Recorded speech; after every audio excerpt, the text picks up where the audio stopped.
menjadi core value-nya dari GoGade nih? Core value diri aku. Mm-mm. Oh oke. Kalau aku sih dari dulu konsep dalam diri aku adalah don't wait for people to bring you flowers, make your own garden. Dalam artian jangan menunggu orang untuk memberikan kamu bunga.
Hai teman-teman, selamat datang di YouTube channel Ruby Herman. Sebelum kita nonton, jangan lupa untuk subscribe ya, karena subscribe itu gratis. Yuk kita nonton sama-sama. Teman-teman, kali ini narasumber kita ini artis, dia pageant juga. Bahkan nanti di film tentang pageant dan bisa menyatukan dari yayasan. Keren banget, please welcome Mr. Gade. Terima kasih. Wah keren. Ini juga lagi campaign film nih. Iya, filmku besok tayang. Hari tanggal 14 Januari, besok tanggal 15 Januari. Penunggu Rumah Buto Ijo tayang. Aku di film itu jadi pemainnya, penulis skenario, penulis novel, sama produsernya juga. Nah, agak maruk emang. Multi talent. Ini ya multi. Zaman now mesti kayak gitu lah ya. Buat menghemat budget Jadi udah sekaligus memproduksi juga sebagai talentnya Pak. Jadi sebenarnya karena tergantung ya, aku memproduksi film nggak harus aku jadi talentnya juga, tapi kebetulan film ini memang karakternya cocok, jadi seorang kreator uji nyali penulisan horor gitu. Ditambah menulis skenario, acting di lokasi, sama memproduksi film itu tuh bukan job desk yang bertabrakan. Jadi kan dilakukannya dengan waktu yang berbeda-beda, dan kita sebagai produser di lapangan kan udah ada orang yang ngurusin juga kan, udah ada line producer, unit manajernya, jadi kita di lapangan pun juga terima beres, aku bisa fokus menjadi aktor. Nah, jadi Penunggu Rumah Buto Ijo ini film tahu Dongeng Timun Mas gak? Tahu. Ya, ini sebuah reimajinasi Dongeng Timun Mas menjadi lebih horor. Jadi Buto Ijo itu kan menagih janji. Nah, menagih janjinya ini karena si janda satu anak ini yang nggak membayar hutangnya lah kayak gitu. Nah, dari konsep di situ aku reimajinasikan lagi menjadi horor, dan ini horor yang cocok buat ditonton buat anak-anak sebenarnya. Oh iya, buat anak. Karena nggak ada adegan darah, nggak ada adegan kejam atau sadisnya di film ini gitu. Dan tayang itu besok bioskop. Di luar petaka ya. Di luar petaka ya. Tapi ya lagi kita mau tahu sebenarnya ini kan awalnya kan dan ini adalah seorang pemain film dulu ya. Pemain film. Nah, terus gimana nih awal mula karirnya? Aku dulu sebenarnya model sama pemain sinetron, terus dari itu aku sekolah film di Amerika. Pulang-pulang dari Amerika aku main sinetron, terus sinetron yang pemain tuh sinetron dangdut sama sinetron silat-silat gitu. Nah, terus papa waktu ngomong kayak jauh-jauh di sekolah di Amerika kok pulang-pulang cuma main sinetron silat-silatan doang, naik-naik naga gitu lah. Terus akhirnya ya gimana, jadi kesana kemari. Bagus nih. Ganti kesana kemari, casting nggak pernah keterima, gitu. Ada ribuan casting. Aku sampai sekarang casting nggak pernah terima baik-baik. Sampai aku sudah main belasan film dan menjadi konten kreator, menjadi apapun yang aku jadi Mister Indonesia dan Mister Supranasional pun, aku tidak pernah lolos casting. Gitu, makanya dari situ ya mungkin kalau orang nggak lolos casting orang udah patah semangat gitu. Kalau aku justru nggak lolos casting, ya udah banyak cara, banyak jalan menuju Roma ya. Ya udah aku bikin sendiri aja, kita cari sendiri investornya, dibantu sama papaku awalnya. ya aku menunjukkan keseriusan lah ke papaku kalau bahwa aku pengen mempersuka karir ini, makanya aku bikin film yang aku tulis, aku produserin, terus aku pengen main sendiri karena aku bermimpi untuk menjadi seorang bintang film dulunya. Nah terus ya awalnya tentu dihujat sama banyak orang ya, dikatain narsis lah, dikatain oh artis gak laku, aktor gak laku, main film dia yang produserin sendiri. Ya awalnya sakit hati sih, tapi lama kelamaan ya udah suka-suka gue dong, gue gitu kan, gue yang cari investornya, gue malah nggak merugikan orang dan gue menciptakan banyak lapangan pekerjaan. Banyak sekali orang-orang yang karirnya start di film-film yang aku produseri, sutradara, kameramen, aktor-aktor, film pertama menjadi aktor pemeran utama tuh banyak yang start di aku gitu. Makanya ya udah aku sih sekarang tahan banting aja sih kalau misalkan orang bahkan film ini pun aku baca-bacain komen tadi malam kayak ya gitu deh, dikatain sampah lah, dikatain segala macem lah gitu, tapi aku whatever lah gitu karena kemarin temenku juga ngomong sebenarnya tuh itu part of mungkin jealousy kali karena pas gala premier tuh ada satu orang yang ngomong ke temenku kayak enak banget ya jadi Gandhi gitu loh, apa bikin film sendiri, dia main sendiri, dia nulis sendiri, kayaknya gampang banget dapat duit buat bikin film. Terus temenku bilang ya itu part of jealousy kayak gitu karena dia mungkin menginginkan itu cuma nggak bisa. Terus aku bilang sama temenku, tolong sampaikan ke temennya bahwa tidak seindah yang ada di mata kalian semua untuk bisa mencapai di posisi yang aku inginkan aja tuh sampai sekarang belum kesampaian. Dan menjadi seorang produser mencari dana itu aku bisa keliling ketemu puluhan orang, datang ke social event, kenalan sama banyak orang, kerja gratisan supaya in hopes suatu hari apapun yang aku lakukan secara tulus itu akan bisa berbalik ke aku nantinya. Dan saat aku mau bikin Butuh Ijo dan begitu pun juga Ratu Petaka, apalagi Ratu Petaka itu aku temu puluhan investor dan itu rejection rate aku 95%. Rejection rate itu dari 50 lebih yang aku ketemu, yang akhirnya goal tuh cuma sekitar 5-6 orang begitu. Terus itu pun juga dengan dengan investasi kecil sekali. Dan hari day 2 syuting Ratu Petaka aja aku tuh belum ada duitnya. Baru ada untuk mulai produksi, tapi untuk mengakhiri produksi aku masih kurang 1,7 miliar waktu itu. Dan itu udah 2 hari syuting. Terus aku sambil ngedirect, sambil nulis, sambil produce, masih harus mikirin besok bayar gaji pegawai gimana? Ada 200 orang yang harus kugaji. 200 orang, waduh. Ditambah Butuh Ijo mau tayang dalam berapa minggu. Jadi kan itu tayangnya syutingnya bulan Desember, Butuh Ijo tayangnya di 15 Januari. Jadi sebulan depan poster, trailer, filmnya sendiri harus dipersiapkan untuk ditayangkan di bioskop, didistribusikan dari Sabang sampai Merauke gitu. Ditambah aku masih harus dealing sama Ratu Petaka gitu, dan banyak kerjaan-kerjaan lain yang aku harus kerjakan gitu. Nah orang melihat, oh di awal di depannya itu kayaknya gampang banget ya, dia kayak nepo baby, mungkin dibantuin sama bapaknya kali, padahal sebenarnya nggak sama sekali, papaku nggak bantuin. Lu berjuang ya? Berjuang, papaku membukakan jalan untuk ketemu sama awal-awal investor, tapi itu pun juga banyak sekali penolakan juga.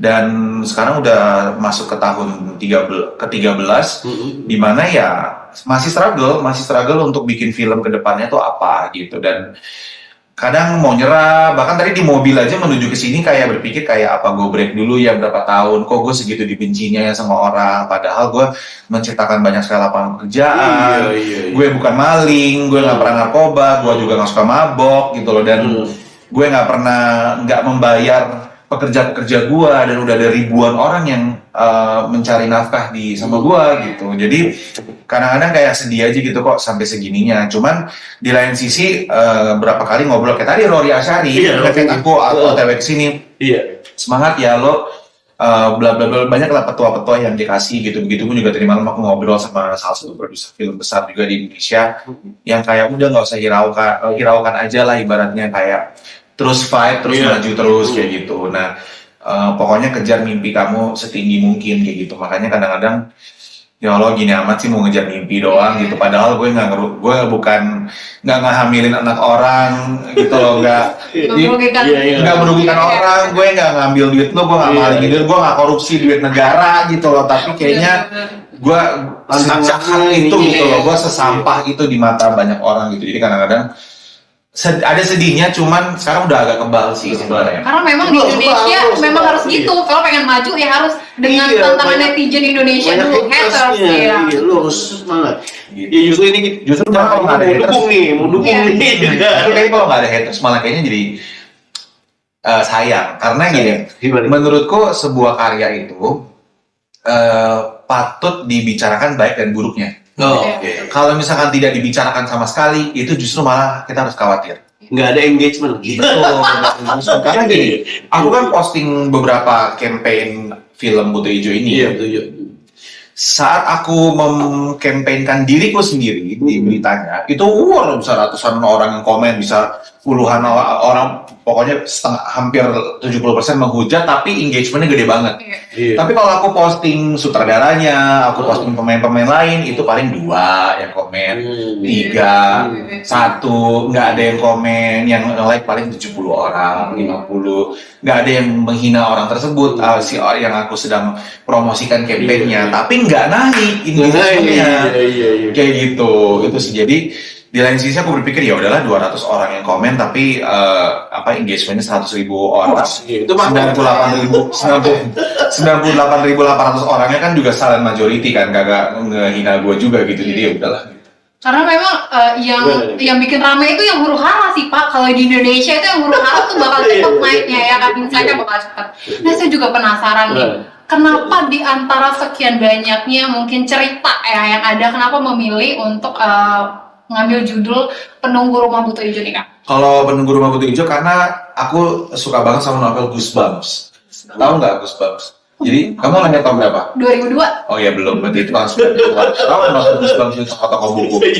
Jadi banyak banget novel-novel novel horor anak yang dijual di toko-toko buku dulu tahun 90-an dan itu terkenal banget. Nah, aku pengen mengkonsepkan itu. Jadi menggabungkan dongeng, karena aku juga suka sama horor-horor gotik, horor-horor dongeng, menggabungkan dengan elemen zaman sekarang, which is seorang content creator, dan tapi masih menggunakan cerita yang rohnya cerita dongeng Timun Mas.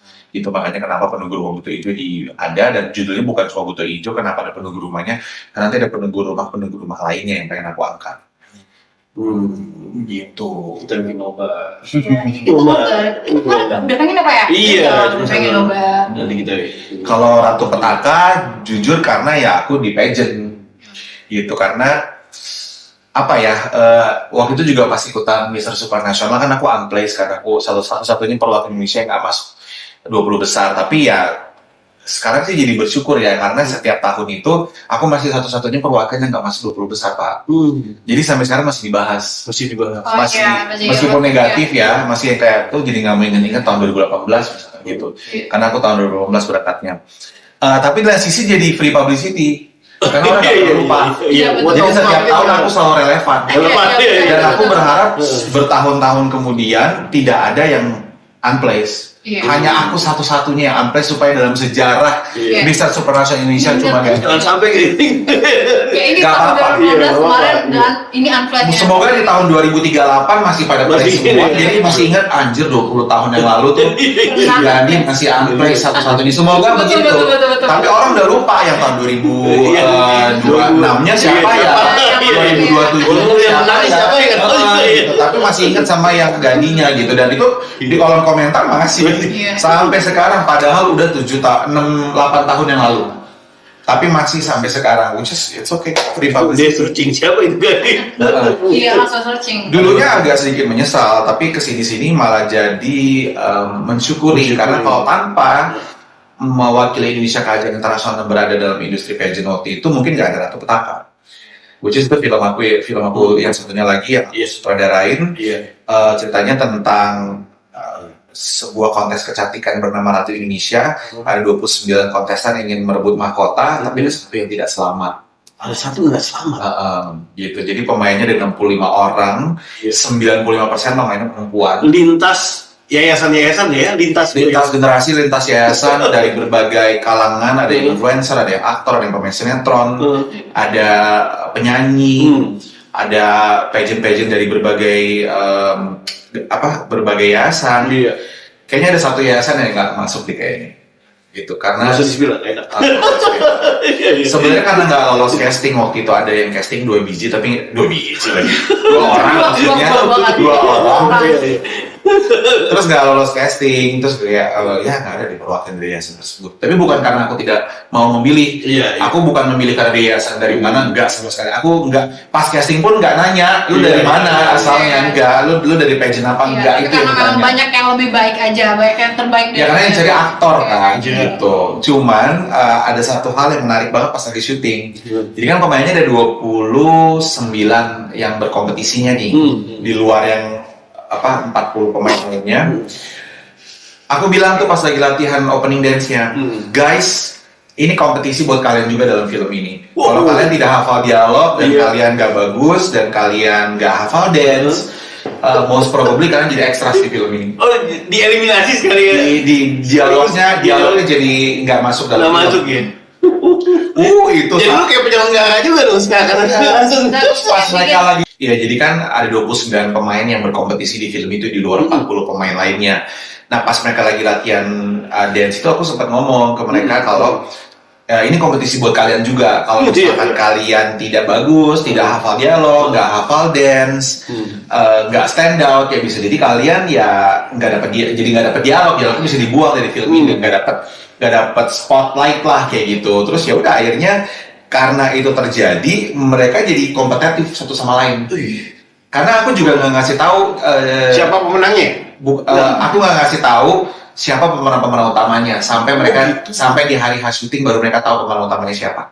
Pas kita photoshoot poster, baru mereka tahu ternyata yang 6 cewek yang ada di situ ternyata itulah pemeran utamanya. Oh. Kayak gitu. Tapi bukan berarti mereka figuran ya, semua punya dialog. Semua punya peran, cuman memang intensitas karena kan ini kan fiksi ya, bukan kompetisi beneran gitu. Jadi yang dijual itu bukan tentang siapa yang unplaced atau siapa yang top 10, top 5 dan winnernya. Di opening filmnya itu sudah ada siapa winnernya.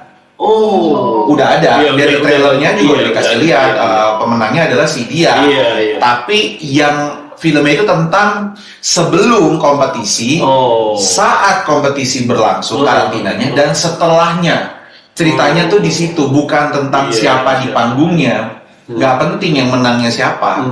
Akibat kemenangannya lah yang menjadi cerita dari film ini.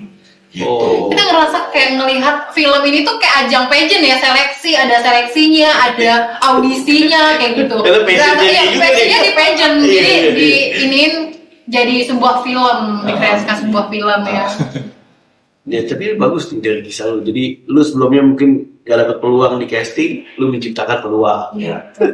Nah ini lu itu kan unplaced kan? Dan di film Bikin Ratu ini Petaka juga. ini, mostly pemain-pemainnya itu jarang main film.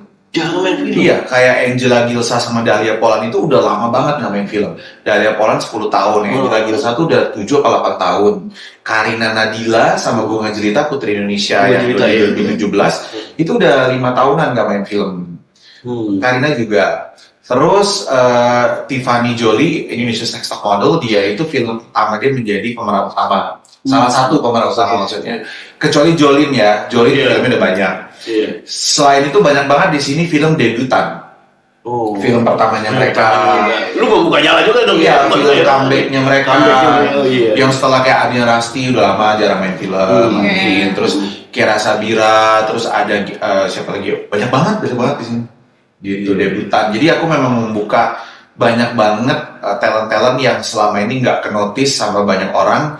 Aku kasih spotlight nih buat mereka, dan semoga setelah film ini banyak terlahir aktris-aktris baru di Indonesia yang kemungkinan bisa menjadi pemeran-pemeran utama nantinya ke depannya. Dan membuka jalan-jalan di dunia entertainment juga ya itu. Ya, kayak tadi tuh kan banyak banget nih di film sebelumnya tuh banyak cewek kan, ya banyak banget ya cewek kan, ada yang mut-mutan juga walaupun mereka talent. Ini apa sih tantangan terbesar kakak sebagai produksi film seperti ini? Yang Ratu Petaka ya. Iya. Kalau yang Ratu Petaka itu mungkin karena pemainnya terlalu banyak, ada satu momen di mana satu frame itu ada 38 orang. Sekitar 32-nya perempuan semua, 4-nya laki-laki. Itu semua dalam satu scene yang sama.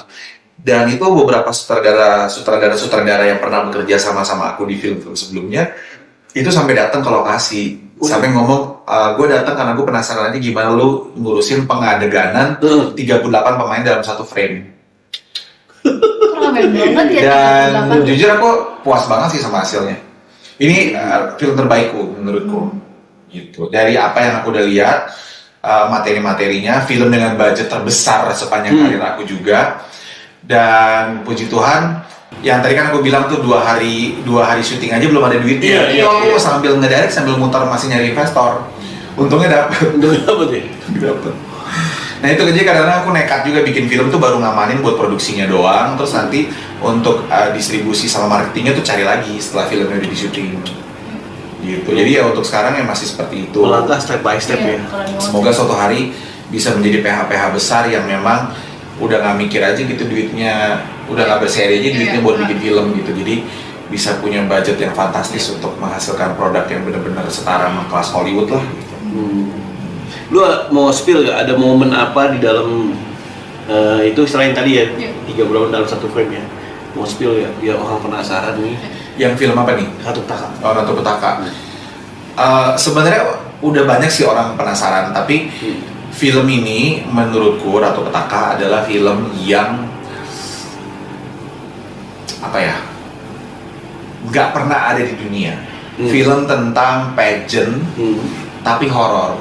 Pageant tapi horor. Iya. Yang disebut menjadi cerita horor. Iya, gitu. Jadi udah ada Miss Congeniality, udah ada yang dulu Sandra Bullock. Iya, Sandra Bullock. Tapi itu kan crime action thriller dan ini ada komedinya juga. Kalau ini benar-benar pure horror, ada komedinya juga, tapi tentang beauty, tentang pageant gitu. Jadi ini sesuatu yang mungkin suatu hari pas ini tayang bisa menjadi bukan atensi pecinta pageant di Indonesia, tapi di seluruh dunia. Kayak gitu, karena memang kita jadi negara pertama dan semoga peminat untuk menayangkan di berbagai negara banyak. Gitu. Aku juga nggak sabar untuk merilis posternya karena posternya bagus banget. Kapan nih? Nanti aku tanggal lusa tanggal 16 baru mau preview sama produsernya yang satu dari VMS Studio, Pak Tony. Jadi mau di preview dulu baru nanti mungkin dalam 2-3 bulan kali gitu. Karena aku masih ada satu film lagi belum tayang juga. Ya? Judulnya Ius Genius, film musikal anak. Itu juga belum tayang. Itu aku jadi produsernya di situ. Itu sebuah adaptasi musikal dari lagu-lagu populer, lagu anaknya Papa Tibo. Gitu. Nah, itu juga belum tayang tuh. Jadi semoga itu juga tayang nih tahun ini. Karena udah kelamaan juga, udah setahun lebih belum tayang-tayang. Gitu. Nah, aku penasaran, ini kan tayangnya besok nih, Penunggu Rumah Buto Ijo nih Kak. Boleh nggak di-spill ini ada scene apa yang menurut kakak jadi scene andalan di film ini nih?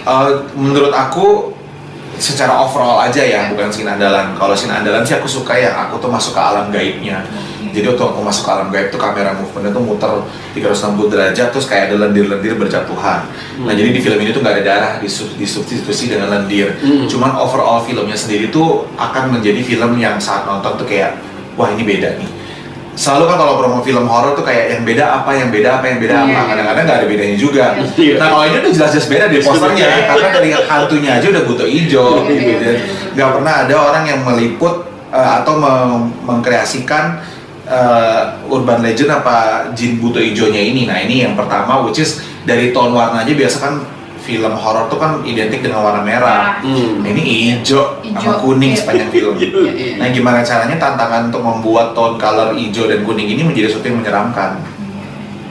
Gitu. Jadi setidaknya aku berusaha dan punya niat untuk memberikan saat orang nonton film ini kayak, oh iya ini beda nih gitu. Dan aku pengennya film yang benar-benar menghibur, yang ceritanya tuh simple, ceritanya nggak bercabang-cabang kemana-mana, tapi setelah selesai nonton tuh kayak orang kaget sama plot twistnya. Nggak nyangka ternyata wah ternyata tuh itu gitu tadi, aduh gua kok nggak nebak ya gitu. Kalau bicara soal target market ini tentang yang butuh cari kan bilangnya anak-anak juga bisa, ini juga bisa. Jadi dari pandangan lu gimana? Ya semoga Film keluarga? sebenarnya bukan film keluarga, itu film horor, tapi film horor yang ramah untuk anak-anak. Jadi memang kadang-kadang kan gue tergelitik tuh untuk nonton, untuk saat gue nonton tiba-tiba ada film-film horor yang nggak pantas buat anak, terus tiba-tiba bawa anak gitu. Betul. Nah kalau ini tuh masih sangat aman buat anak karena memang nggak ada adegan sadisnya, nggak ada adegan seronoknya, nggak ada darahnya. Pokoknya memang benar-benar sangat ramah, cuman karakter-karakter hantu dikagetin, udah gitu. Sesimpel itu. Dikagetin. Simpel itu. Jadi kayak bayar tiket bioskop buat masuk rumah hantu lah ibaratnya gitu. Tapi yang masih aman untuk anak-anak. Itu sih. Ini kan udah film yang Penunggu Rumah Butuh Ijo. Nah, ini ada juga Ratu Petaka. Ya, Ratu Petaka. Mungkin nextnya nih Kak, mungkin pengen tetap memproduksi film horor lagi atau mungkin ada genre terbaru mungkin? Aku sekarang lagi mempersiapkan film heist. Tahu film heist gak? Film heist tuh kayak Money Heist, kayak Mencuri Raden Saleh atau Comic 8 mungkin. Iya, aku lagi mempersiapkan film heist dan yang main perempuan-perempuan juga. Series juga gitu ya? Enggak, film semua. Aku nggak bikin series sama sekali. Semuanya layar lebar. Terus habis itu ada lagi bikin film bukan horor sih, mungkin thriller olahraga gitulah. Lagi bikin, lagi mempersiapkan itu, sama satu lagi ada horor lagi. Jadi semua bukan karena genrenya sih harus horor, tapi lebih ke ceritanya tentang apa, konsepnya tentang apa gitu. Tapi kayak yang aku lihat, Tapi kayaknya ketagihan terus nih. Iya betul. Ini mengangkat Indonesia banget sih, kayak dari ini kan cerita Timun Mas kan orang tahu itu cerita rakyatnya Indonesia ya, itu cerita aku zaman masih kecil deh film-film kayak gitu. Tapi aku nganggapnya itu film yang kayak bukan film horor, tapi aku penasaran banget sama film yang ini. Bener-bener kayak aku interesting buat nonton karena ini dibikin seolah ini film horor. Karena kayak aku masih kecil ngeliat filmnya cuman kayak ditakut-takutin doang, cuman takutnya mau diambil doang, diculik kayak gitu. Sekarang kita akan melihat versi horornya. Wah, thank you so much ya Bro Gandhi, udah sharing. Kita juga jadi merasakan awalnya keresahannya, terus sekarang juga jadi mewujudkan ya. Iya betul, tantangan story-nya bisa keluar membuka, film ini. Nah, apa yang menjadi core value-nya dari Bro Gandhi nih? Core value diri aku. Oke. Kalau aku sih dari dulu konsep dalam diri aku adalah don't wait for people to bring you flowers, make your own garden. Dalam artian jangan menunggu orang untuk memberikan kamu bunga, kamu ciptakan aja dulu, kamu ciptakan aja taman kamu sendiri gitu. Atau kayak jangan nunggu orang ngajak kamu main bola, udah main bola di lapangan sendiri aja. Bikin lapangannya. Bikin lapangan sendiri aja. Betul. Kenapa kita harus menunggu kesempatan dari orang? Kita ciptakan ini kesempatan kita sendiri gitu. Karena pada akhirnya semua orang punya marketnya sendiri-sendiri kok gitu. Jadi kita nggak harus bikin semua orang suka sama kita, tapi asalkan kitanya bahagia dan kitanya happy sama apapun yang kita lakukan, just go for it. Mau apapun cemoohan dari orang, mau apapun orang merasa lapangan kita, taman bunga kita tidak sebaik tamannya mereka, ya bodo amat. Suka teman-teman gue gitu kan. Kenapa gue nggak minta duit sama lo gitu. Gue nggak merugikan lo gitu. Dari sini kita juga belajar ya, kayak untuk di posisi ini tuh nggak gampang. Dari awal lewat casting berulang kali gagal sampai sekarang bisa di posisi ini, dan bahkan dia yang memberi peluang untuk teman-teman ikut casting ke dia. Kayak gitu. Mantap, sukses terus Bro Gandhi. Thank you so much udah berbagi ya. Thank you. Oke teman-teman, wah kita banyak banget dapat insight dari Bro Gandhi. Semoga ini bisa menginspirasi teman-teman semua. Sekali lagi buat yang nggak lolos casting ya, siapa tahu kan bikin film sendiri. Ya betul. Oke, sekali lagi thank you Bro Gandhi. Oke, sampai jumpa next episode. Saya Ruby Herman, Nagia dan juga Bro Gandhi. Bye bye.